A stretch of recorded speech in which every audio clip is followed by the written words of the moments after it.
Mari kita sambut datangnya Sang Raja. Come on.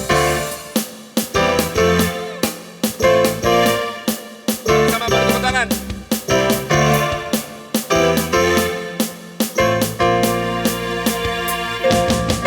Hai, mari berhimpun dan bersukaria, turun semua ke Betlehem. Marilah pandang Tuhan balas.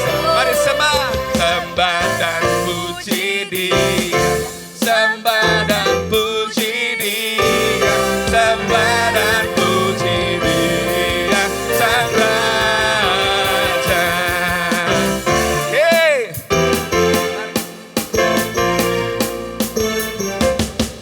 Hai, mari berhimpun dan bersukaria, turun semua ke Betlehem. Marilah pandang, marilah pandang Tuhan Malasor, sembah dan puji Dia, sembah dan puji Dia, sembah dan puji Dia, Sang Raja. Sembah, sembah dan puji Dia, sembah dan puji Dia, sembah dan puji Dia, Sang Raja. Sembah, sembah dan puji Dia, Sang Raja. Oh.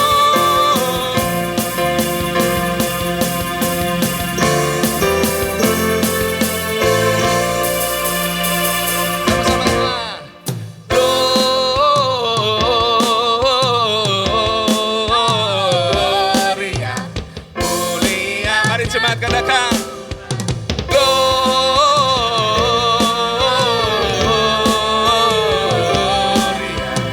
mulia. Gloria, Gloria,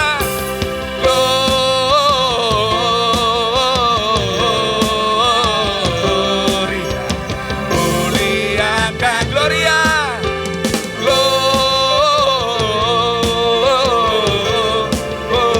Gloria, muliakan Tuhan.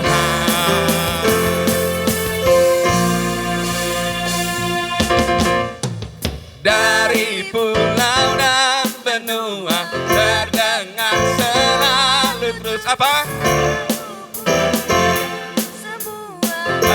Dari pulau dan benua, dari pulau dan benua terdengar selalu terus lagu pujian semua bagi nama penebus.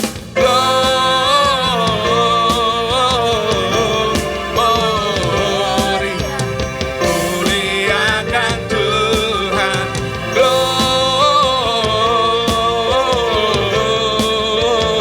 Gloria, muliakan Tuhan. Dialah Raja, Dialah Tuhan. Mari naikkan pujian dengan segenap hati.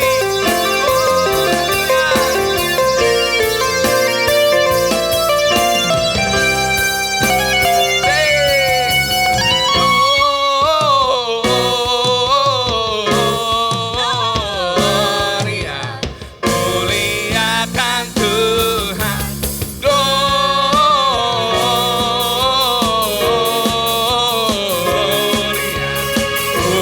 Gloria, Gloria.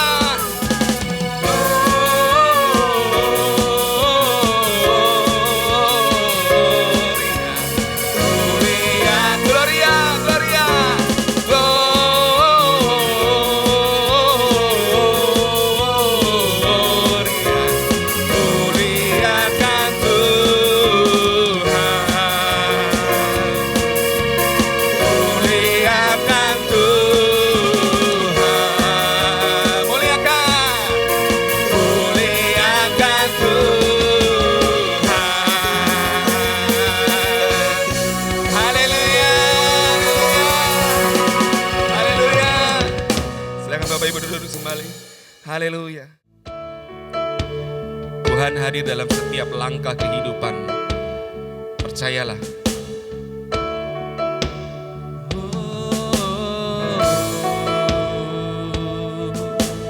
Terima kasih Tuhan buat hari ini. Terima kasih Tuhan. Terima kasih Tuhan.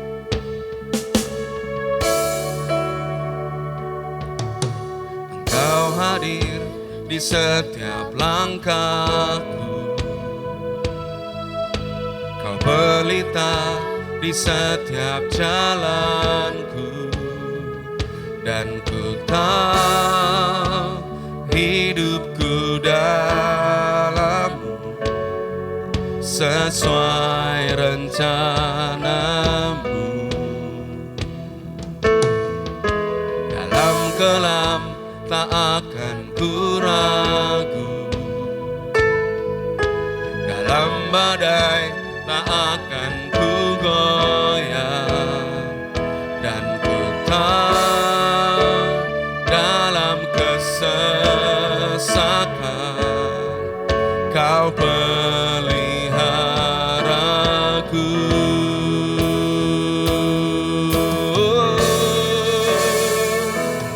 Ku berserah penuh, ku berserah penuh.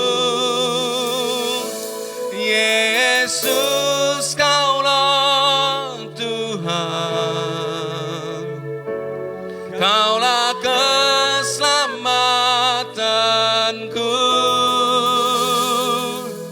Ku berserah penuh, ku berserah penuh. Yesus, Kaulah Tuhan, Kaulah kemenanganku.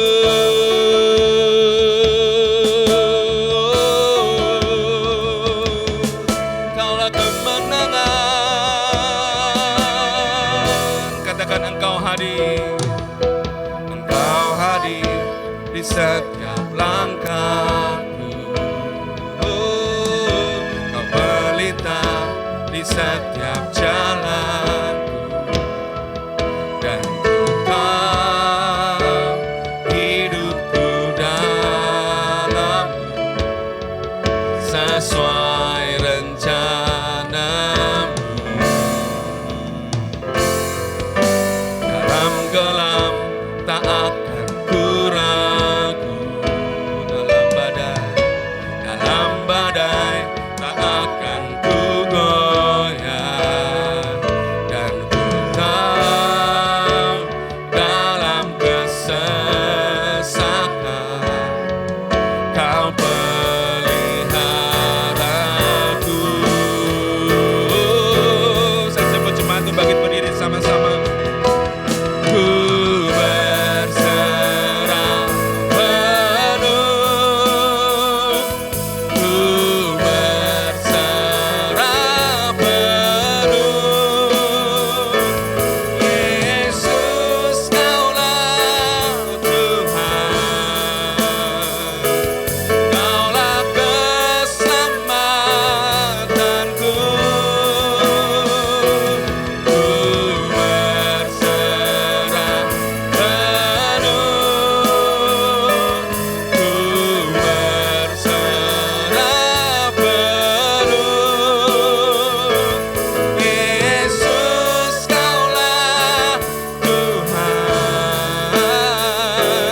Kaulah kemenanganku.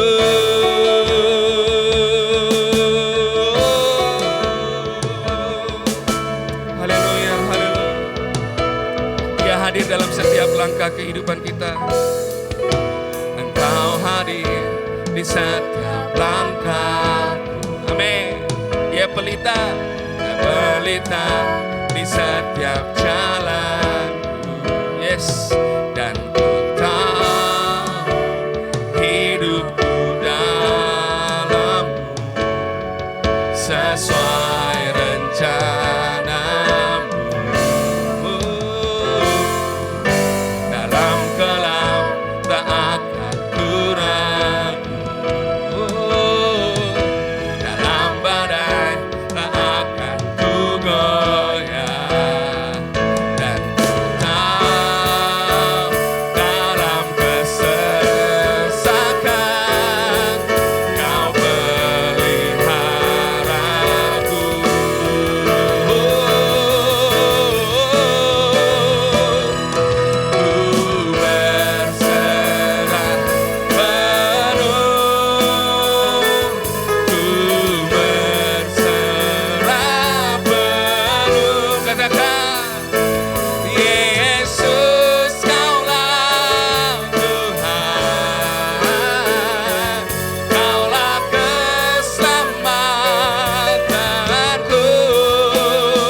kami Tuhan.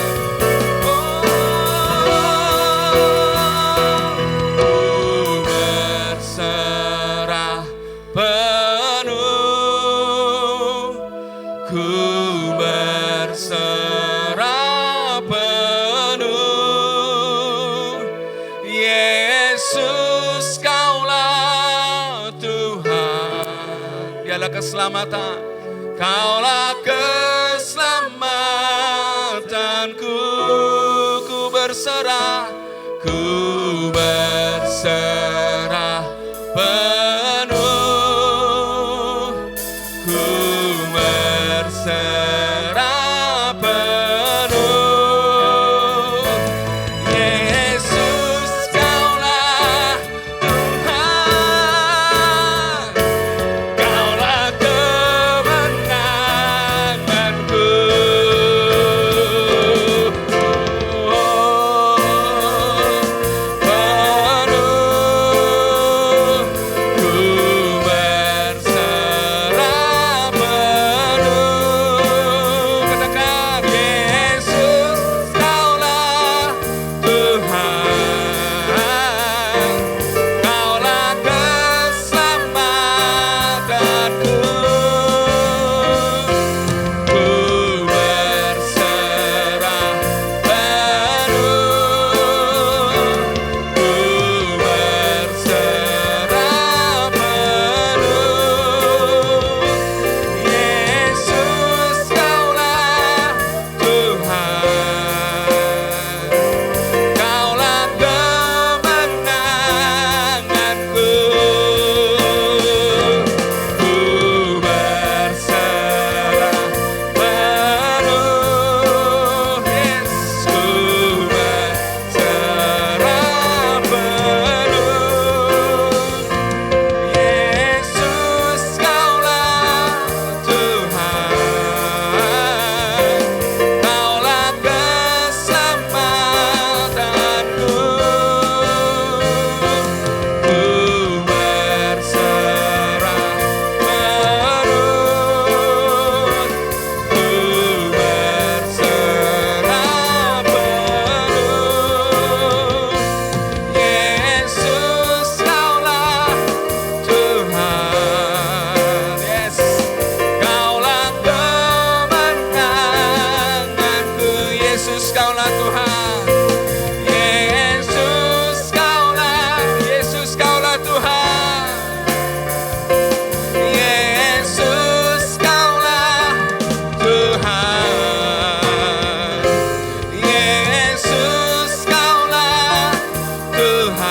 Sama-sama katakan, Kaulah kemenanganku.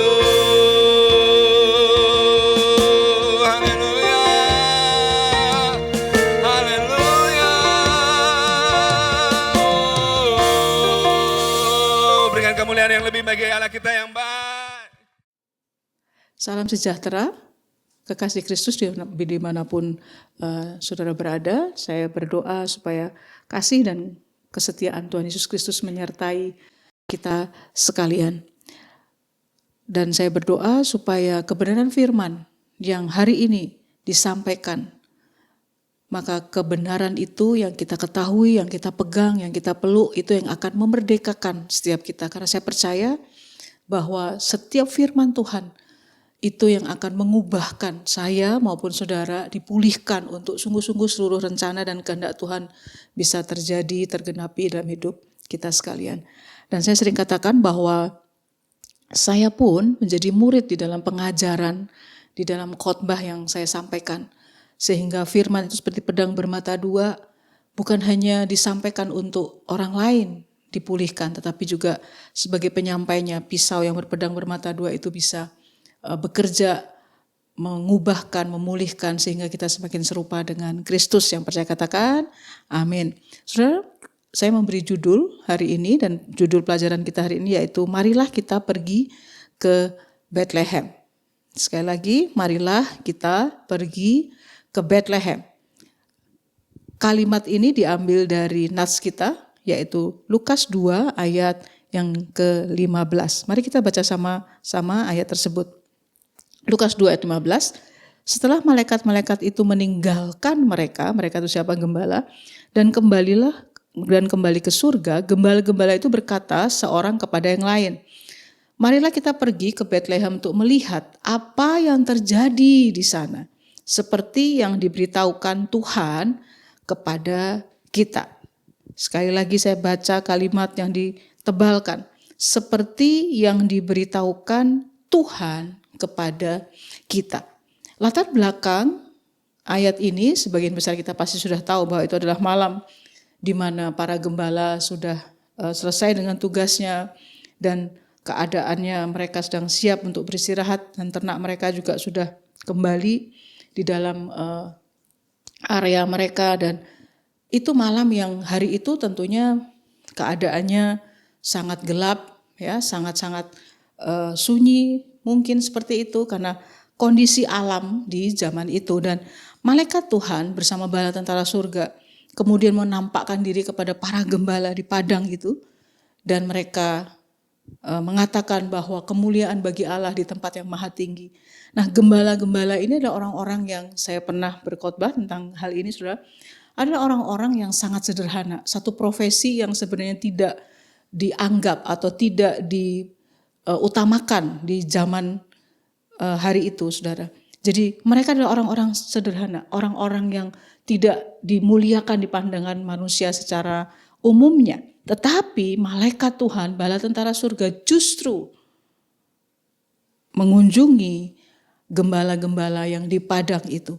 Bapak Ibu Saudara kekasih, di dalam narasi Natal ada satu hal yang sangat menonjol, ya, salah satunya adalah bahwa peristiwa kelahiran Kristus itu hadir di tengah-tengah kesederhanaan. Yang percaya katakan amin. Dia bukan menonjolkan hal-hal yang berlebihan, kemewahan, tapi di tengah-tengah kesederhanaan. Bahkan termasuk berita kelahiran Yesus Kristus. Di malam kelahiran Yesus Kristus itu justru diberikan kepada para gembala. Nah, saudara, Bethlehem itu menjadi kota penting dalam peristiwa Natal. Beberapa hal mengenai kota Bethlehem, ya. Yang pertama, Bethlehem itu berarti rumah roti. Bethlehem dari kata bait, ya saudara, artinya rumah, dan lechem. Lechem itu roti. Jadi secara hurufiah, secara literally, Bethlehem adalah rumah roti. Dalam arti yang lain, Bethlehem artinya rumah daging. Ya, di dalam penjelasannya rumah daging itu lebih tepatnya makna rumah daging adalah tempat menyatunya atau terbungkusnya tulang belulang dan daging. Istilah itu dipakai seperti itu. Artinya apa? Ada kehidupan. Jadi Bethlehem itu adalah rumah roti, rumah daging, rumah di mana ada kehidupan. Tahukah saudara dan saya bahwa Yesus sendiri menyebut dirinya, akulah roti hidup. Dikatakan barang siapa yang datang pada Yesus tidak akan lapar lagi. Berita ini sudah menjadi titik poin utama pertama waktu Yesus Kristus mau lahir. Bahwa dialah Yesus, itulah roti hidup. Bukan secara jasmani saja. Dia mengatakan barang siapa yang percaya kepada Yesus tidak akan lapar lagi. Tapi lapar ini bisa bermakna lapar jasmani dan juga lapar jiwani. Pikiran, perasaan, kehendak seseorang. Yesus memberitahu bahwa dia menjawab kedua kebutuhan ini. Lapar secara jasmani, kehadiran Tuhan di dunia ini memberikan hidupnya juga untuk memberi kepastian bahwa umatnya diberkati secara jasmani, diberi kelimpahan secara jasmani, dijawab kebutuhannya secara jasmani. Kalau kita membaca kisah perjalanan Yesus, Yesus sangat concern, sangat perhatian dengan orang-orang yang miskin, orang-orang yang membutuhkan mujizat. Oleh sebab itu kita tahu bahwa ada mujizat roti yang dipecahkan, ikan yang dipecahkan memberi makan 5.000 orang. Dan juga ada peristiwa yang lain berbeda 4.000 orang.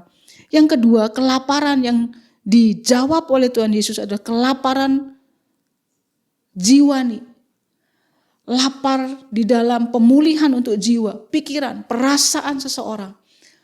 Ini bicara tentang bahwa Yesus hadir, dia memberi makan kepada setiap jiwa kita. Entah itu karena butuh pemulihan, karena trauma, karena pengalaman-pengalaman yang menyakitkan. Kalau engkau sungguh-sungguh mengizinkan Yesus masuk dalam hatiku dan hatimu, maka dikatakan dia tidak akan lapar lagi. Saya boleh katakan saya, saudara tidak akan lapar lagi. Jiwamu enggak membutuhkan makanan-makanan yang lain lagi.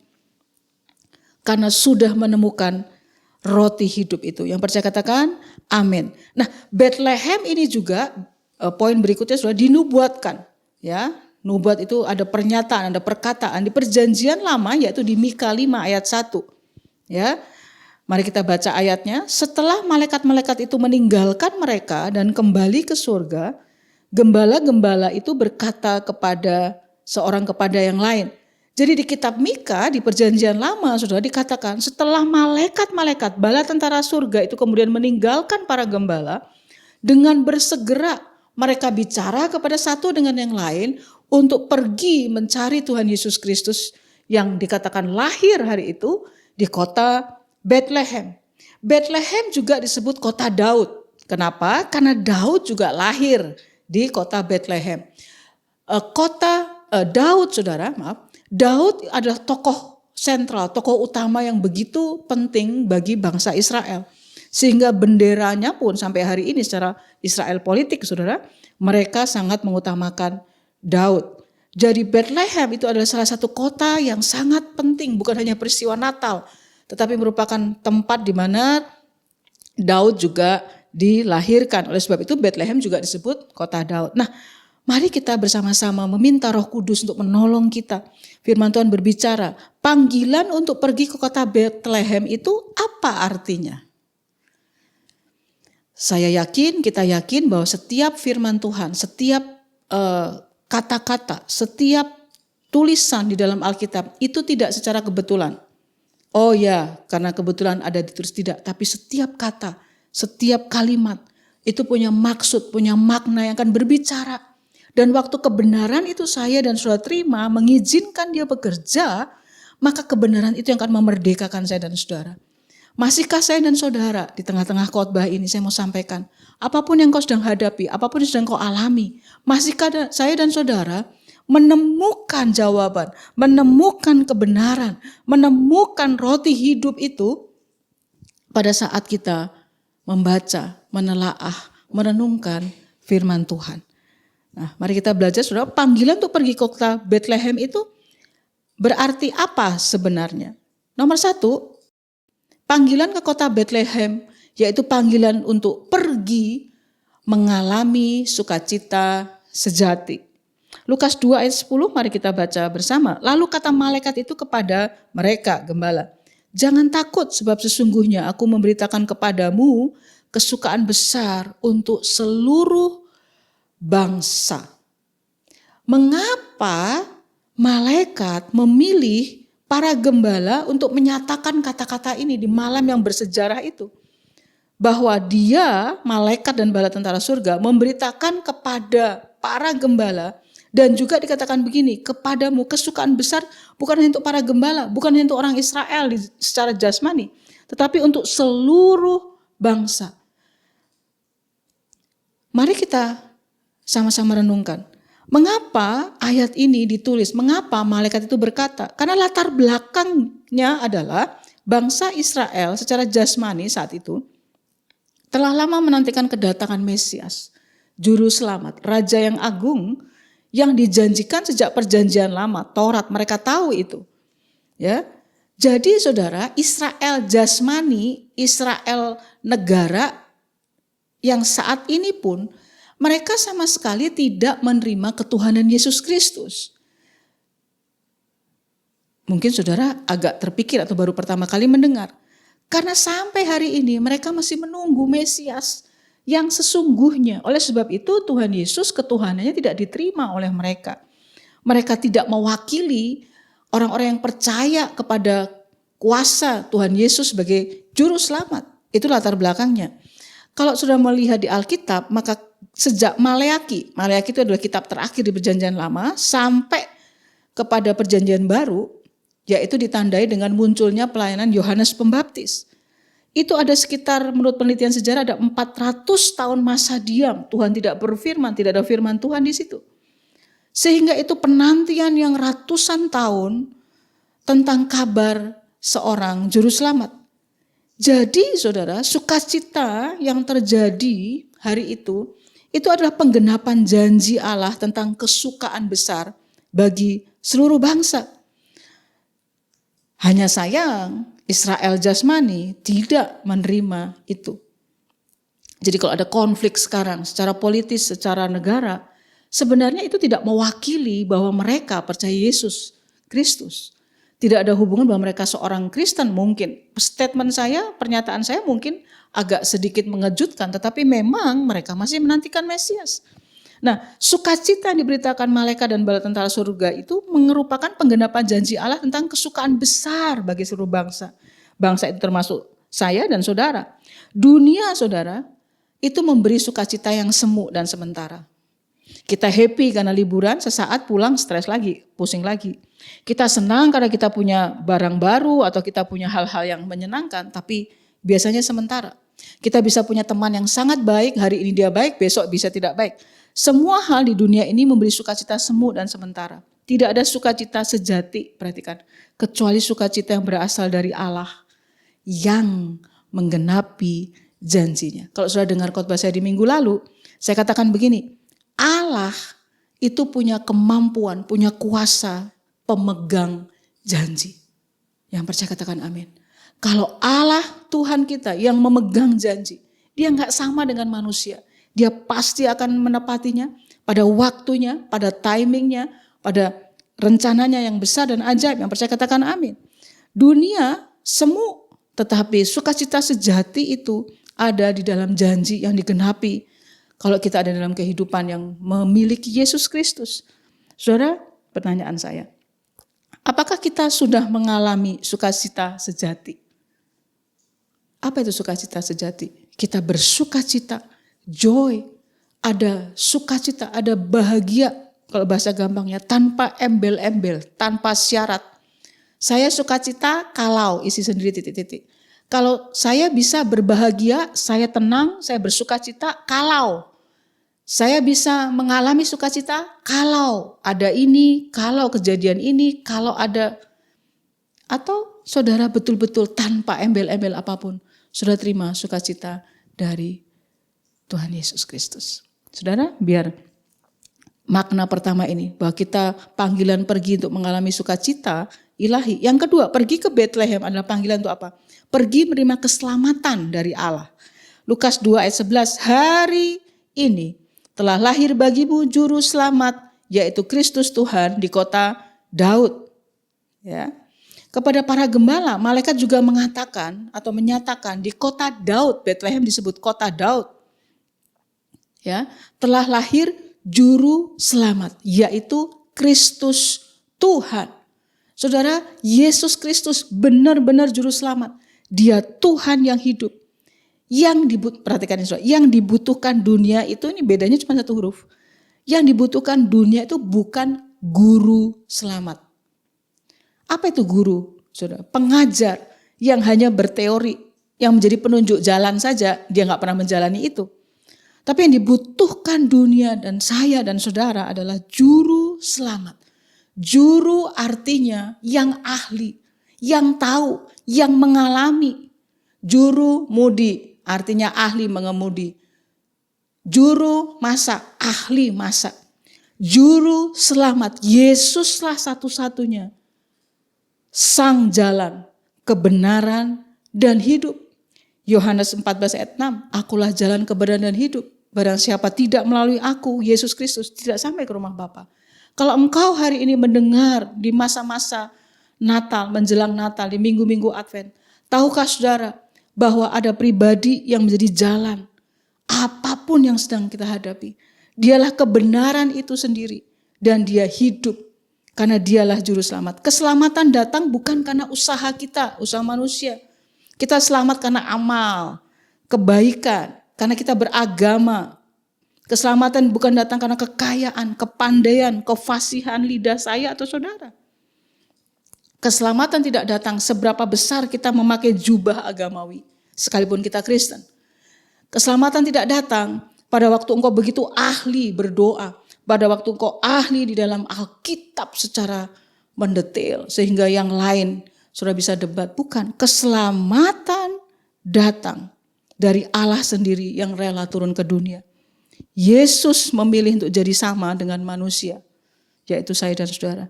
Filipi 2 ayat 5 sampai yang ke-8. Apa itu menjadi sama dengan manusia?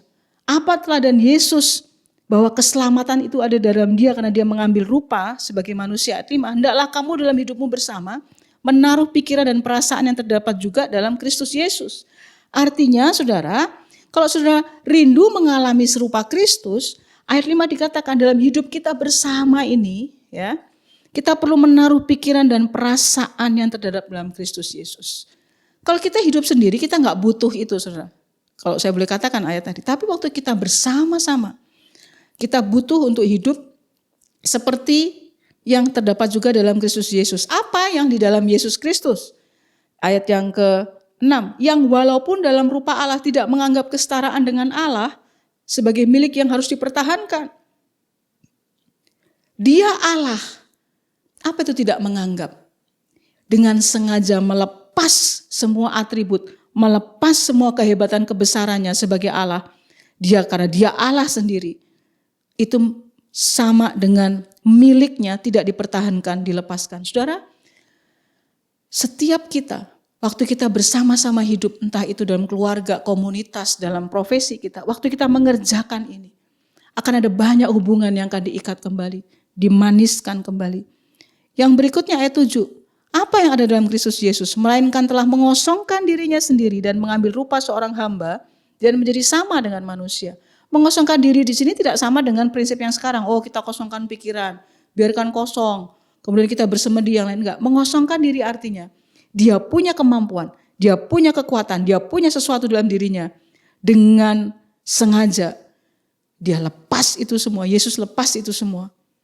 Dan dia menjadi rendah, menjadi budak, menjadi hamba. Hamba artinya dia tidak ikutin maunya, dia tidak bisa ikut apa yang dia punya mau, tapi dia punya Tuhan yang menuntun hidupnya, yang memerintah hidupnya.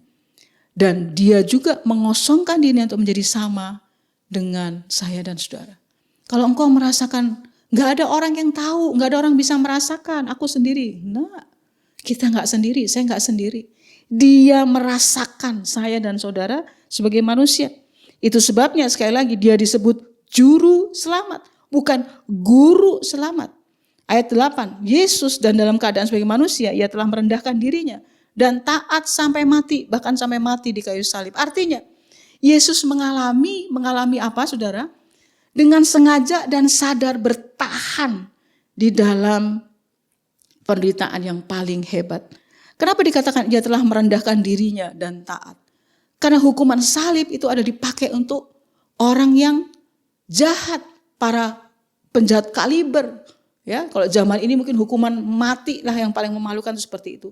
Dan dia bukan hanya lahir dirayakan di hari Natal, tapi dia juga mati bagi saya dan saudara karena pilihannya mengasihi engkau, mengasihi saya. Yang ketiga, panggilan ke Bethlehem, saudara, yaitu pergi untuk memuliakan Allah. Ya, yang pertama tadi panggilan ke Bethlehem itu kita sudah pelajari bersama-sama, saudara ya, yaitu panggilan untuk mengalami sukacita. Yang kedua, pergi untuk menerima keselamatan. Jadi yang pertama tentang sukacita, yang kedua tentang keselamatan, yang ketiga tentang memuliakan Allah. Lukas 2 ayat 13. Dan tiba-tiba tampaklah bersama-sama dengan malaikat itu sejumlah besar bala tentara surga. Perhatikan yang di garis tebal. Yang memuji Allah, katanya ayat 14, kemuliaan bagi Allah di tempat yang maha tinggi dan damai sejahtera di bumi di antara manusia yang berkenan kepadanya. Pergi ke Bethlehem juga mengajarkan tentang kemuliaan, perhatikan ini, kemuliaan yang harus dikembalikan lagi kepada Allah. Hanya Dia yang layak menerima semuanya itu. Di dalam kemegahan, di dalam semua peristiwa perayaan Natal saat ini, saudara. Di banyak gereja, di banyak persekutuan anak-anak Tuhan. Kita harus kembali, ya, kemuliaan, kehebatan, sanjungan, pujian itu dikembalikan lagi kepada Tuhan. kepada Yesus Kristus. Foto siapa yang paling besar kita pampang. Nama siapa yang paling besar kita terus sampaikan. Apakah itu dikembalikan lagi untuk kemuliaannya hanya kepada Tuhan? Saya sebagai hamba Tuhan juga harus banyak bertobat. Apakah pemberitaan firman, pelayanan saya, kalau engkau hamba-hamba Tuhan, kita mengembalikan lagi kemuliaan itu menjadi milik Tuhan. Kita mengarahkan anak-anak kita untuk memuliakan Tuhan. Dia yang dipuji. Sehingga muncullah orang tua, muncullah hamba-hamba Tuhan, muncullah kita semua yang tidak krisis kemuliaan. Sudah mengerti maksud saya? Saudara terganggu, sensitif waktu saya dan saudara tidak diakui, takut kalah saing. Bahkan kita rasa tidak aman waktu anak-anak kita sayang sama saya enggak ya? Takut sama saya enggak ya? Hei, kemuliaan di peristiwa Natal harus dikembalikan kepada Yesus Kristus. Yang percaya katakan amin. Sejumlah bala tentara surga dan malaikat menyatakan kemuliaan bagi Allah di tempat yang maha tinggi. Bahkan malaikat pun mengatakan itu. Nah saudara, saya mau katakan, para gembala yang hari itu dijumpai oleh malaikat surga dan bala tentara surga, saudara, itu melakukan hal yang sama. Coba renungkan, saudara. Orang yang sederhana, dia hanya terima pesan, kemegahan malam itu yang bersinar dan lagu mungkin pasti paduan suaranya hebat banget. Dan gembala itu gak terlalu banyak pakai logika, terlalu banyak pakai penelitian, terlalu banyak pakai rencana buruk seperti Herodes. Dia tidak mengerjakan itu, tapi gembala di padang penggembalaan itu melakukan hal yang sama.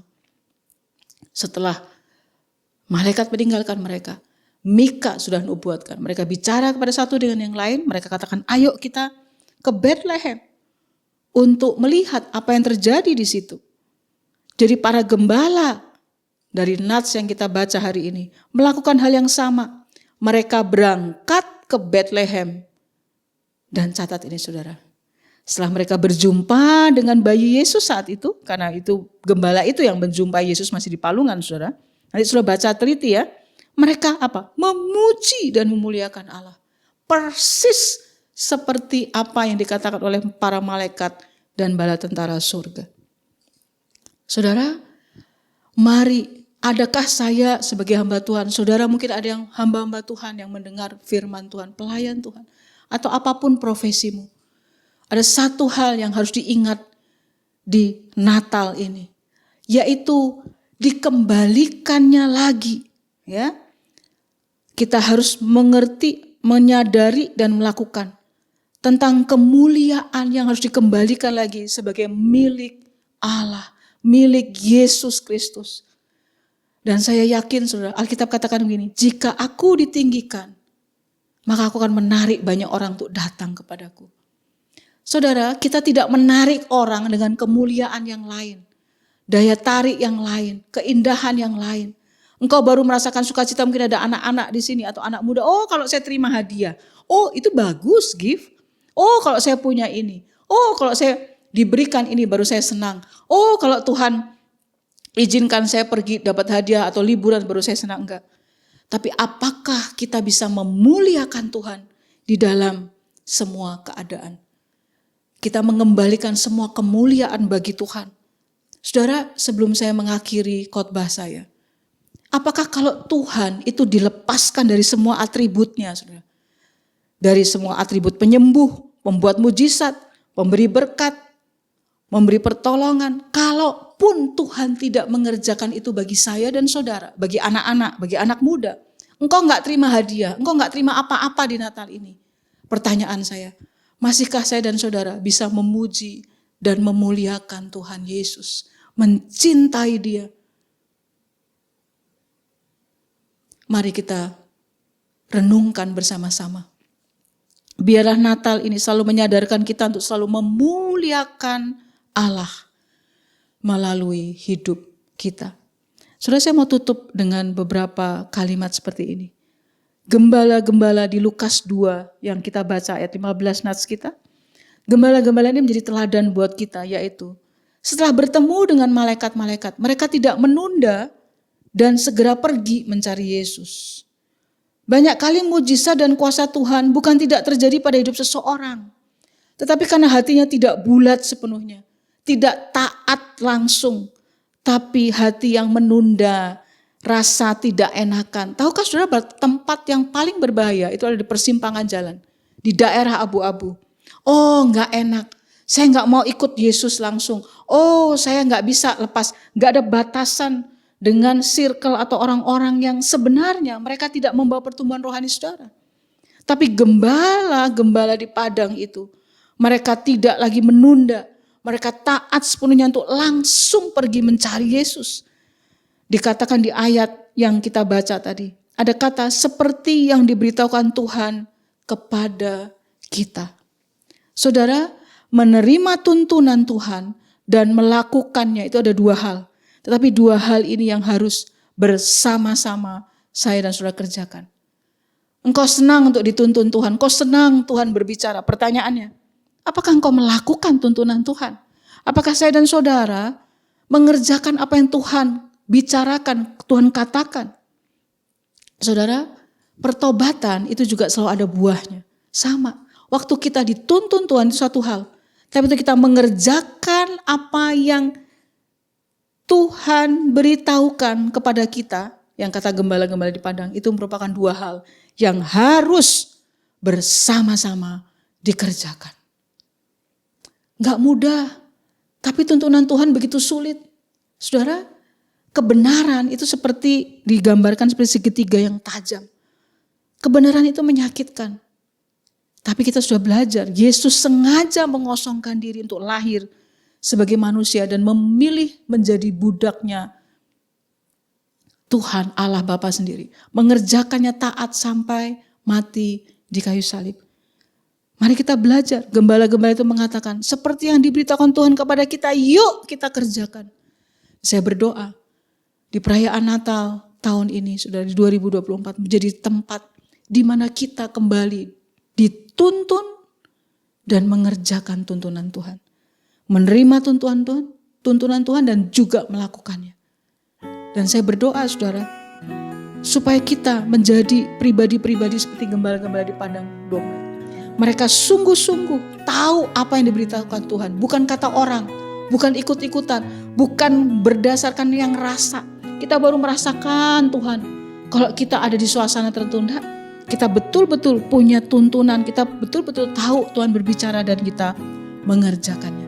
Berbahagialah orang yang mendengar firman Tuhan dan melakukannya.